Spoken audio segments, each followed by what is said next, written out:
Un saludo en Cristo el Señor, que nos invita y nos llama a ser sus discípulos. En este tercer domingo del tiempo ordinario, la Iglesia nos invita a vivir este domingo como el domingo de la palabra de Dios y nos recuerda la invitación a leer la palabra, a hacer de ella norma de nuestra vida, camino seguro para acercarnos a Dios.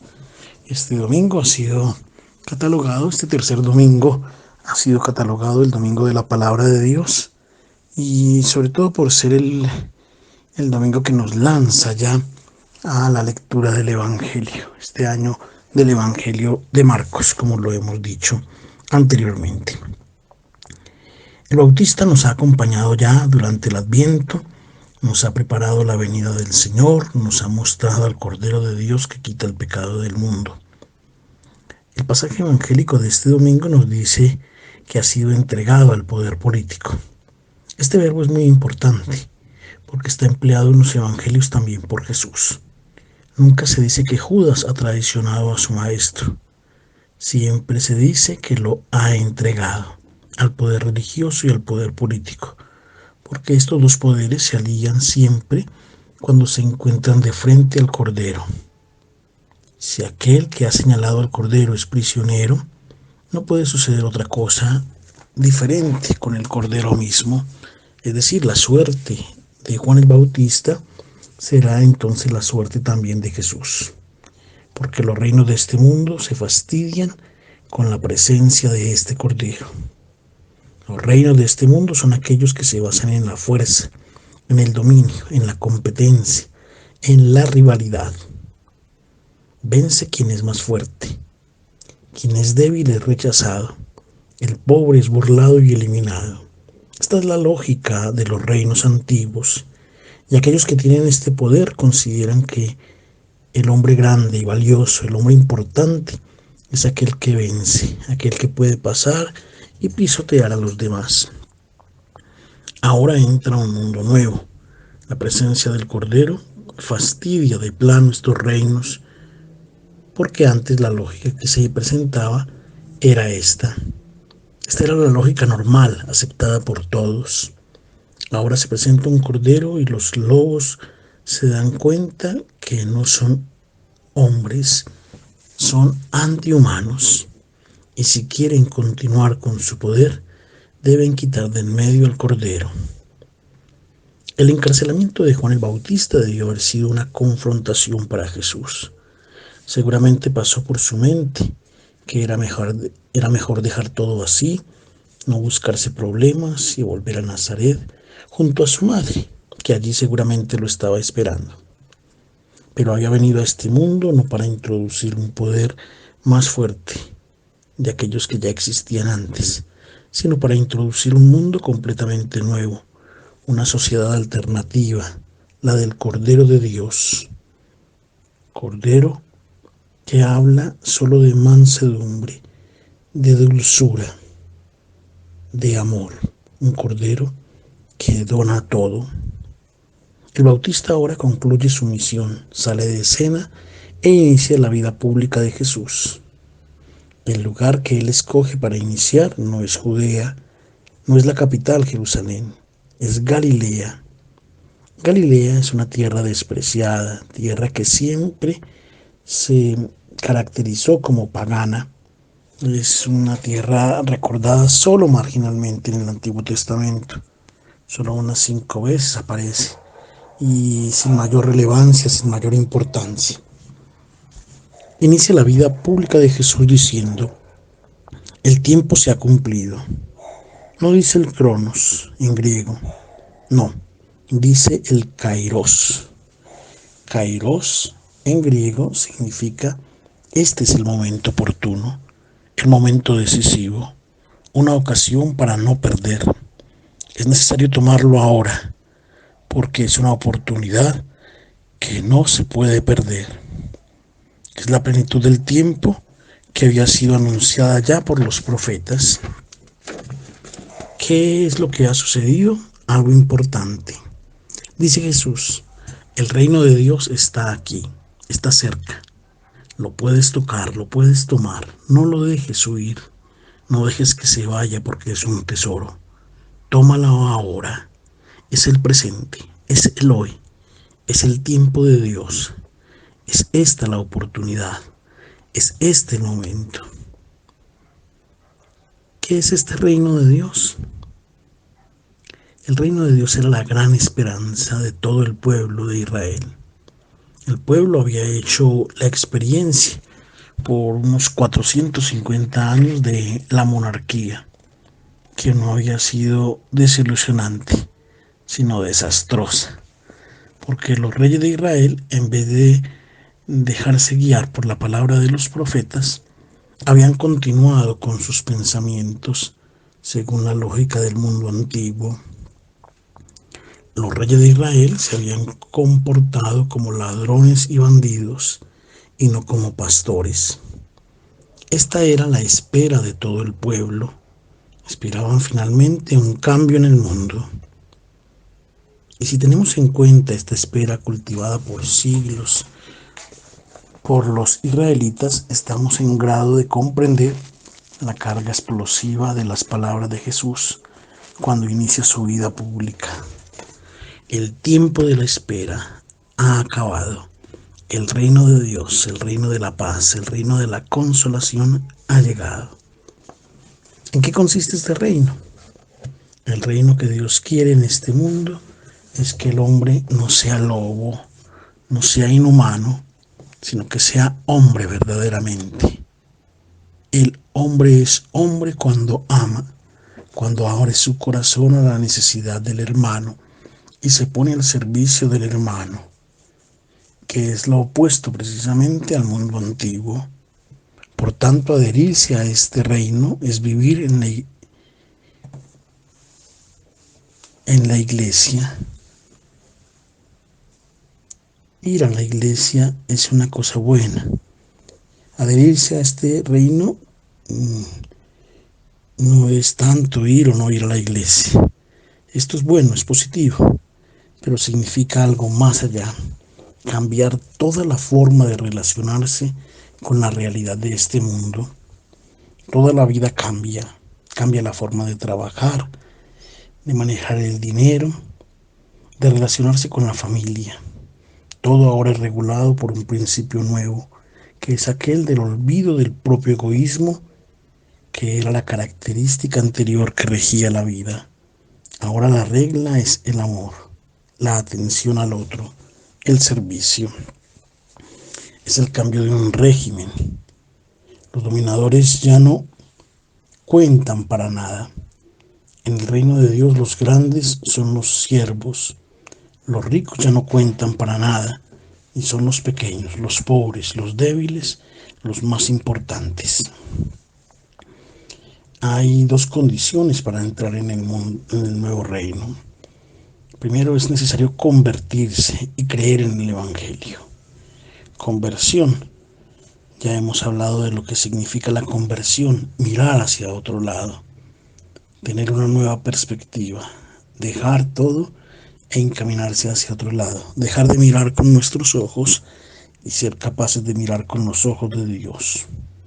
Convertirse significa prepararse para un terremoto en la forma de pensar y un cambio radical que es consecuencia en el modo de vivir. El primer terremoto debe ser en la forma de pensar y es sobre la manera de imaginar a Dios. Jesús ha venido sobre todo para corregir la imagen deformada de Dios que los hombres se habían creado, partiendo propiamente del criterio con que ellos se relacionaban en la sociedad. Dios, imaginado por ellos, bendecía el poder de este mundo. Los reyes, los emprendedores, monarcas, poderosos, eran pensados como hijos de Dios, porque esta era la imagen falsa de Dios. Unos dioses pequeñitos, hijos del Dios soberano. Era la forma de entender la dinámica de Dios con los hombres. Jesús ha venido a cambiar esta imagen de Dios. Dios no es un dominador que debe ser servido, no es el legislador que da órdenes, Y si se transgreden sus mandamientos, Él te castiga. Si no le pides disculpas, Él te corrige con dureza. Basta con esta imagen pagana de Dios. Si se permanece unido a la imagen pagana y antigua de Dios, se permanece en el mundo viejo. No se adhiere al reino de Dios introducido por Jesús. La imagen de Dios es sobre todo la de un Dios que es solo bondad. Y esta es la primera conversión que Jesús reclama. Después hay una conversión que también es moral. Esto es, no se trata de ser un poco más bueno, cualquier devoción u oración, de dar una limosna, de dar una ayuda. No, es algo diferente, mucho más profundo. Se trata de cambiar completamente la vida, los valores que guían la existencia. Se trata de pensar cuál es la escala de valores que tenemos y que rigen la vida de tantas personas todavía sustentadas en el mundo, en el reino antiguo. En cambio, la escala de valores implica entender que más importante no es el dinero o la opresión o el poder o el placer, sino más importante es el amor, la donación de la vida. Si en la escala de valores está primero el placer o el dinero o la violencia u otra actitud deshumana, estas serán las que se vuelvan nuestros dioses. Y todo lo que hagamos dependerán de esta elección que hemos tomado. Será el placer, el dinero, la violencia, los que me digan qué debo hacer, quiénes son mis amigos, qué actitudes debo tomar en la vida, qué es lo bueno, qué es lo malo. Convertirse significa darle vuelta a esta escala de valores que se cree la correcta según la mentalidad humana. El prototipo de hombre es el que nos presenta el Cordero. Es a este hombre que debemos convertirnos. Un segundo elemento, creer en el Evangelio. No creer al Evangelio, que sería una afirmación momentánea, que sería como invitar a la fe en un determinado momento. No, creer en el Evangelio es como la esposa que cree en su esposo, no a su esposo, sino en su esposo. Es decir, que se juega la vida porque sabe que Él la puede hacer feliz.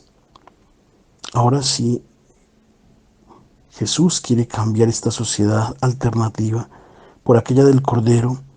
Debe encontrar a algunos que compartan su proyecto, que lo sigan a Él. Y es aquí donde se da la llamada de los primeros discípulos. Vamos entonces a leer la primera llamada de los primeros dos discípulos, la segunda parte del Evangelio del día de hoy, capítulo 1, versos 16 al 18. Como crónica de un hecho, el pasaje de la llamada de los primeros discípulos, hecha por Marcos, es un poco inverosímil. ¿Cómo es posible que los hombres que no habían encontrado antes a Jesús, cuando son llamados de una manera inmediata, abandonan todo y lo siguen?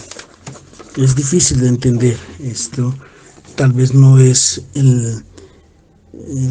la manera en que Marcos nos quiere contar esto, el significado que nos quiere decir. No se trata de una crónica. No solo es un poco inverosímil, sino que además es un poco compatible con aquello que escuchamos el domingo pasado en el Evangelio de Juan. Juan nos decía que los primeros discípulos eran seguidores del Bautista, y cuando su maestro ha indicado a Jesús, diciendo: he aquí al Cordero de Dios, ellos han seguido al nuevo maestro, Jesús de Nazaret, han permanecido con él aquel día, y Andrés, uno de los dos, ha quedado entusiasmado del encuentro con Cristo. y corriendo se fue a decirle a su hermano Simón: hemos encontrado al Mesías. El objetivo de Marcos, por tanto, no es ofrecer una historia de hechos o de acontecimientos sucedidos, sino escribir una página de catequesis que nos habla a nosotros hoy y nos quiere hacer reflexionar sobre qué cosa significa ser llamados por Cristo y seguirlo. Esto, esto por qué debemos entenderlo bien. La vocación es una sola. Cuando se habla de vocaciones se piensa en el matrimonio, en el sacerdocio, en la vida religiosa. No, primero hay una sola vocación, una única vocación para el discípulo, y es la vocación de dejar el mundo viejo, que puede ser cualquier cosa de las que hemos dicho antes: rivalidad, poder, competencia, dinero, violencia, etcétera. Realidades que nos hacen lobos, y acoger a Jesús de Nazaret, la propuesta de ser corderos de Dios. Síganme a mí, que soy el cordero, y llegarán a ser junto a mí corderos. La única vocación, que claro está, se realiza en situaciones y condiciones diferentes, de acuerdo con la personalidad de cada uno. Por tanto, se trata de ser estos corderos en nuestros diferentes contextos. Jesús dice a estos discípulos: vengan detrás de mí y los haré pescadores de hombres. No promete nada, no les promete aplausos ni poder, no. Confía solamente una misión por realizar, y que significa y que hace de ellos una adhesión plena en el corazón. ¿Qué significa ser pescadores de hombres? Lo sabemos. El mar, el agua del mar, es el lugar adecuado para la vida de los peces, no para la vida de los hombres. Los hombres en el agua del mar se hunden, no pueden vivir. Es necesario sacarlos para que puedan vivir.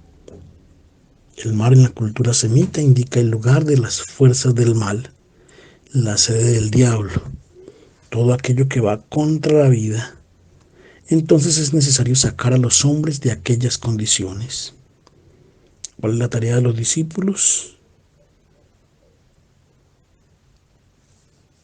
Tomar a esos hermanos que están viviendo en el mundo viejo y que siguen la lógica del mundo antiguo, la mundanidad, y sacarlos fuera, valga la redundancia, y llevarlos al mundo de Dios, introducirlos en el reino de Dios para que puedan ser verdaderamente hombres.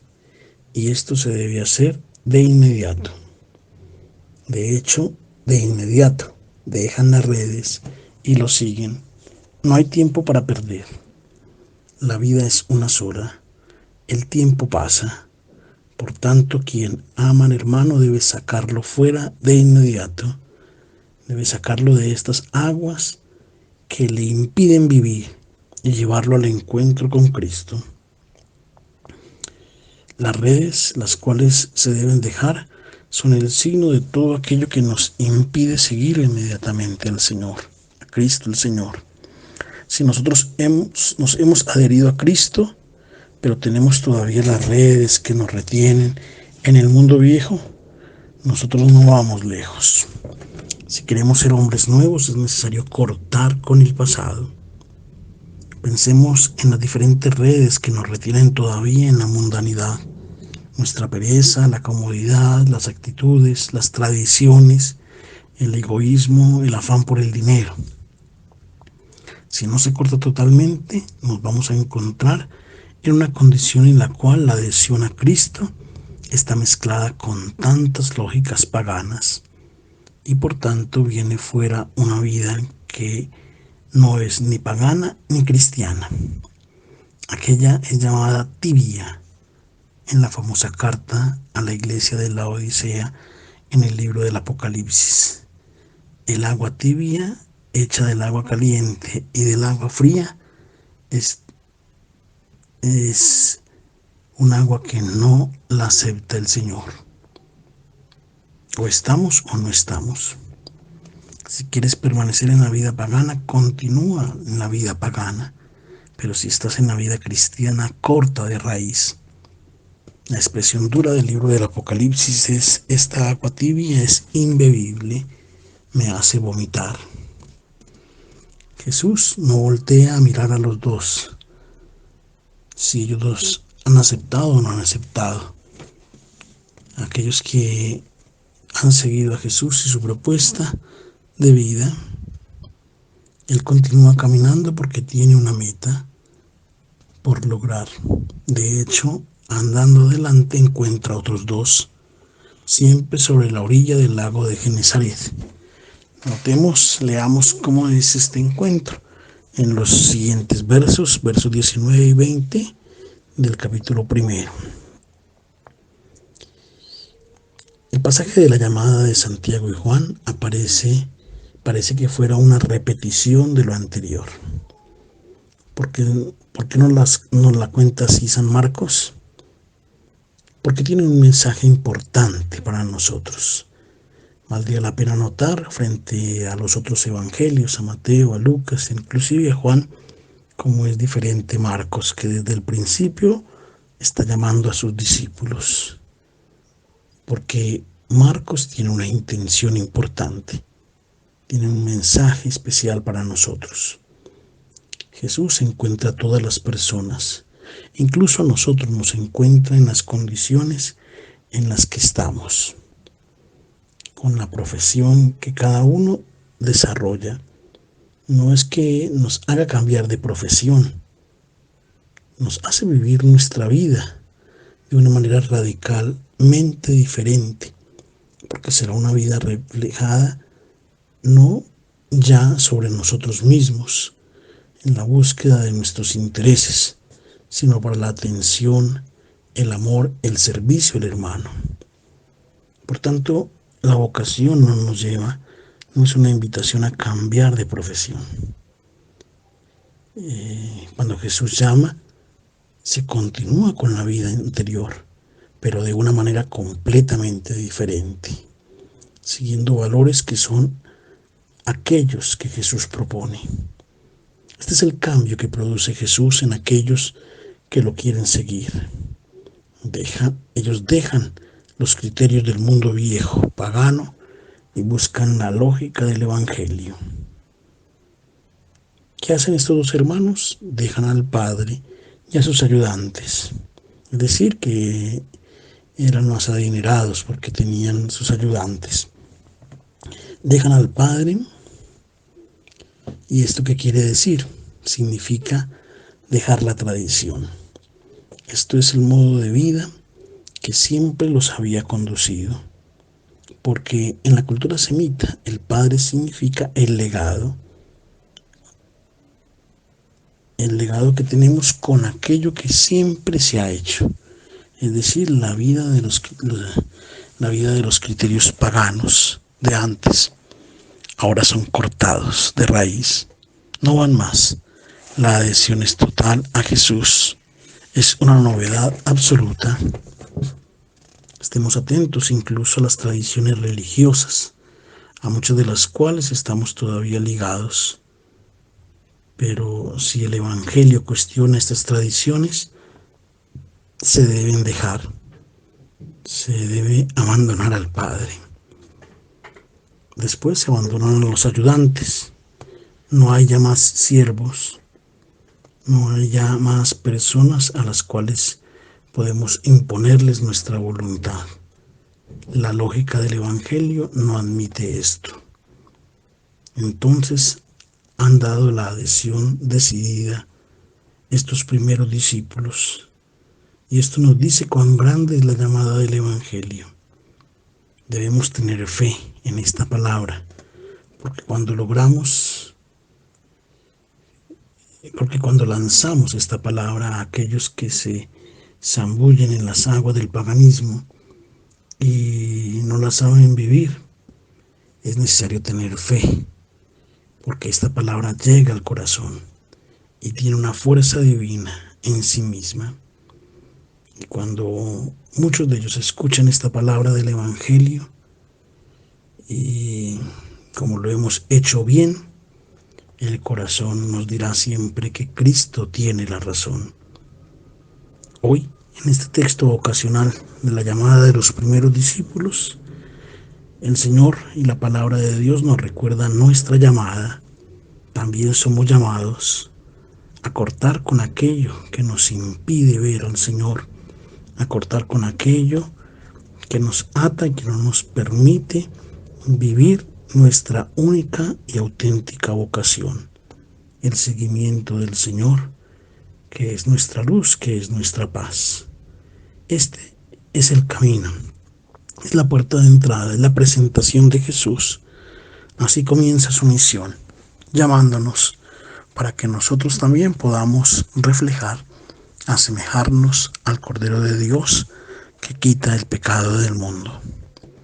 Un feliz domingo y de nuevo la reiteración, la invitación, una vez más, a leer la palabra del Señor, a leer el Evangelio de Marcos y a descubrir en ella la invitación que el Señor nos hace a ser sus discípulos, pescadores de hombres. Un feliz domingo para todos.